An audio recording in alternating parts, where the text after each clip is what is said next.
किसकी? संजीव अपने दोस्तों राघव और प्रतीक के साथ बियर बार में बैठकर बियर पी रहा था। संजीव आज बहुत खुश लग रहा था। अरे यार, आज की पार्टी में तो मजा आ गया।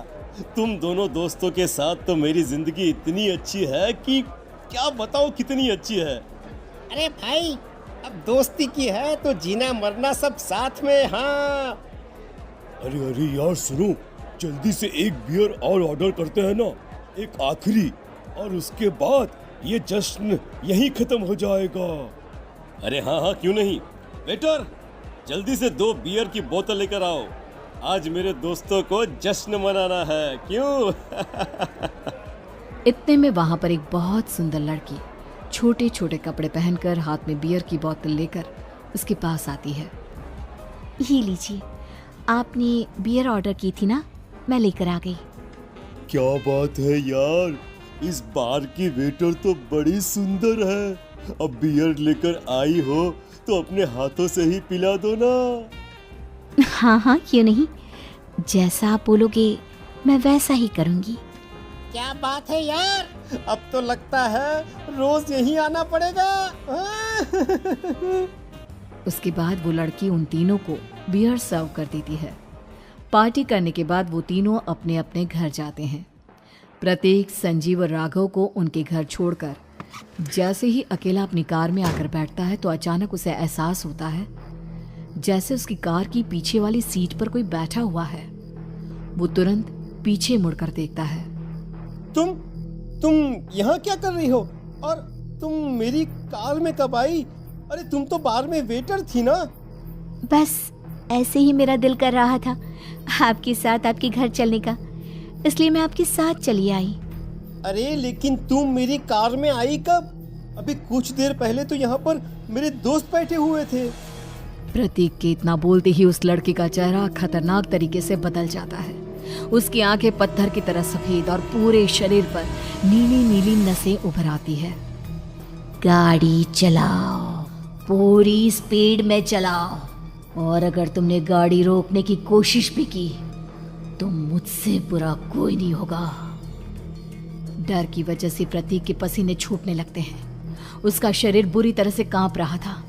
प्रतीक बिना कुछ सोचे समझे कार को फुल स्पीड से चलाना शुरू करता है। चलते चलते वो शहर से दूर एक पहाड़ी पर पहुंच जाता है और सामने अब सिर्फ पहाड़ी का किनारा दिख रहा है, जिसे देख प्रतीक घबराकर अचानक से कार को ब्रेक लगाता है। देखो देखो देखो देखो, मुझे छोड़ दो मुझे।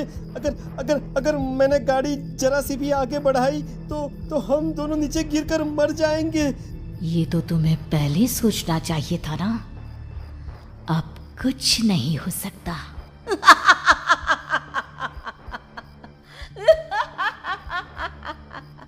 छोड़ दो मुझे। नहीं नहीं, प्लीज मुझे छोड़ दो। प्लीज प्लीज मुझे जाने दो, छोड़ दो मुझे। गाड़ी आगे बढ़ाओ। और तभी अचानक से बिना प्रतीक के स्टार्ट किए उनकी कार आगे बढ़ती है और गहरी खाई में गिर जाती है। उसके चीखने की आवाजें चारों तरफ सुनाई देती है।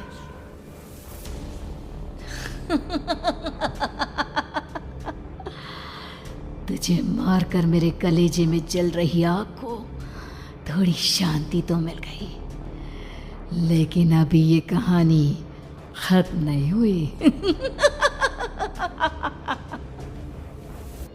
और फिर अगले दिन राघव और संजीव को पता चलता है कि प्रतीक की पहाड़ी से नीचे गिरकर मौत हो गई।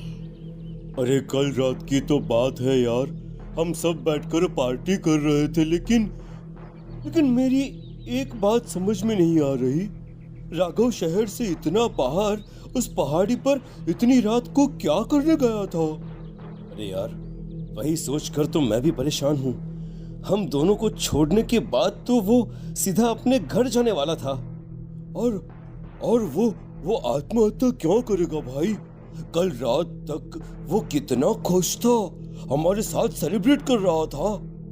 हाँ, लेकिन पुलिस ने तो यही कहा है कि प्रतीक ने अपनी कार को जानबूझकर पहाड़ी से नीचे गिरा दिया और आत्महत्या कर ली। अरे यार संजीव, मेरी तो कुछ भी समझ में नहीं आ रहा है। चल ठीक है, अब मैं अपने घर जाता हूँ। Okay, bye. राघव अपने घर में अकेला था। दोपहर का वक्त था। तभी दरवाजे की घंटी बजी। कौन है? अरे 1 मिनट रुको, अभी आता हूँ। राघव ने जैसे ही दरवाजा खोला उसने देखा कि सामने एक बहुत खूबसूरत लड़की खड़ी हुई है। कौन है आप और यहाँ किससे मिलने आई है? देखिए ना, बाहर बारिश शुरू हो गई थी, मेरी गाड़ी खराब हो गई है। आपका घर नजर आया तो सोचा कुछ हेल्प ले लेती हूँ। क्यों नहीं, आइए ना, आइए आइए। मेरे कपड़े पूरे भीग चुके हैं, क्या आपके पास टॉवल मिलेगा प्लीज? राघव अपने बाथरूम से एक टॉवल लाकर उस लड़की को देता है। थैंक यू सो मच, अब मैं चलती हूँ। अरे इतनी क्या जल्दी है? आप चाहे तो बारिश रुकने तक यहाँ पर रुक सकती हैं। हाँ। लड़की ने पलटकर राघव की तरफ देखा। नहीं, मुझे जाना होगा, मेरा काम बाकी है। और वो वहां से चली गई। उस लड़की के जाने के बाद राघव अपने बाथरूम में नहाने के लिए गया और जैसे ही उसने बाथरूम में देखा तो उसका टॉवल वहीं पर लटका हुआ था। उसने टॉवल हाथ में लिया तो देखा कि उसका पूरा टॉवल खून के धब्बों से सना हुआ है। अरे अरे ये क्या? ये टॉवेल तो मैंने उस लड़की को दे दिया था। ये वापस मेरे बाथरूम में कैसे आ गया? और इस पर ये खून के धब्बे कहां से आ गए? राघव ने आईने में देखा तो उसकी गर्दन पर एक बड़ा सा चाकू का कट लगा हुआ था जिससे खून बह रहा था, जिसे देख राघव के होश उड़ गए। हाँ, अरे ये क्या? मेरी गर्दन इतनी ज्यादा कटी हुई है और मुझे दर्द भी नहीं हो रहा है। ये क्या हो रहा है मेरे साथ? राघव घबराकर बाथरूम से बाहर आया और अपना मोबाइल उठाकर उसने संजीव को फोन लगाया। संजीव जल्दी से मेरे पास आ जाओ। मुझे लगता है कुछ बहुत बड़ी गड़बड़ है, जल्दी आ जाओ। उधर से आवाज आई, लेकिन वो आवाज संजीव की नहीं बल्कि एक लड़की की थी। कुछ अजीब नहीं हुआ है, बस तुम्हारी मौत तुमसे मिलने आई थी और तुम्हें मारकर चली गई। अब तुम इस दुनिया का हिस्सा नहीं हो राघव, इसलिए तुम्हें अपनी गर्दन के कटने का दर्द भी महसूस नहीं हो रहा। नहीं, ऐसा नहीं हो सकता, ऐसा नहीं हो सकता। कौन हो तुम? तुम्हारी मौत। अब संजीव के पास खबर पहुंचती है कि राघव ने अपने ही घर में चाकू से गर्दन काटकर आत्महत्या कर ली। ये सुनने के बाद संजीव के होश उड़ गए। वो पसीने से तरबतर हो गया और एक अनजाना डर अब उसके दिल को सताने लगा। संजीव के साथ ही उसका एक छोटा भाई राजीव भी रहा करता था। अपने भाई को इस तरह परेशान देखकर राजीव उसके पास आया। अरे भैया, क्या हुआ भैया? आप इतने घबराए हुए क्यों लग रहे हैं? प्रतीक और राघव की मौत, मेरा मतलब मेरी कुछ समझ में नहीं आ रहा भाई। अचानक से मेरे दोनों दोस्तों ने आत्महत्या क्यों कर ली? अरे वो तो मेरी भी समझ में नहीं आ रहा है भैया। हाँ, हो सकता है कि कोई परेशानी होगी और इसीलिए उन्होंने ऐसा किया होगा। हाँ, लेकिन दोनों की जिंदगी में एक साथ परेशानी और दोनों का इतनी खतरनाक तरीके से आत्महत्या करना, कहीं ऐसा तो नहीं मैं भी मर जाऊंगा? अरे आप ऐसी बातें क्यों कर रहे हैं भैया? वैसे ही मैं इतना परेशान हूँ। जब से अंजलि ने मेरा साथ छोड़ा है तब से सब कुछ बहुत अजीब सा हो गया है।